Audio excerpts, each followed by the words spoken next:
புரட்சித் தலைவர் எம்ஜிஆர் அவர்களை பற்றி சின்னப்பா தேவர் அவர்கள் கூறியதை தற்பொழுது காண்போம்.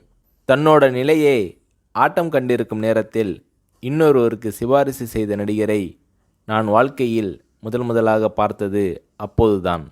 ஜூபிட்டரில் ராஜகுமாரி படத்தை ஆரம்பிக்க ஏற்பாடுகள் செய்து கொண்டிருந்தார்கள். அதில் எம்ஜிஆர் அவர்களை கதாநாயகனாக நடிக்க வைக்க முடிவு செய்தார்கள். பலத்த எதிர்ப்புகளை சமாளித்தே எம்ஜிஆர் அவர்களுக்கு இந்த வாய்ப்பை கொடுக்க வேண்டியிருந்தது. அந்த படத்தில் ஒரு முரடன் வேடம், அதில் நீங்கள் தான் அந்த முரடனாக நடிக்கணும், அப்போதுதான் அது பொருத்தமாக இருக்கும் என்றார் எம்ஜிஆர். எனக்கு உள்ளூர மகிழ்ச்சி. மறுநாள் எம்ஜிஆர் அவர்கள் ஸ்டூடியோவுக்கு சென்று என்னையே அந்த வேடத்திற்கு போடும்படி சிபாரிசு செய்தார்.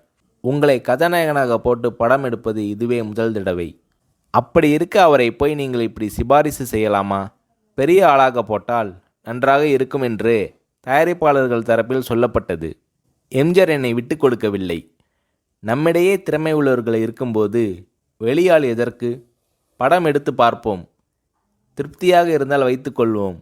எந்த விதமான சந்தர்ப்பமும் தராமல் ஒரு ஆளை எடை போட்டுவிடக்கூடாது. சின்னப்பா தேவரையே அந்த வேடத்துக்கு போடுங்கள் என்று ஆணி அடித்த மாதிரி சொல்லிவிட்டார் எம்ஜிஆர். அந்த வேடம் எனக்கே கிடைத்தது. இப்படி தனக்கு எம்ஜிஆர் சிபாரிசு செய்து வாய்ப்புகளை பெற்று தந்த அனுபவத்தை சொன்னார் சின்னப்பா தேவர்.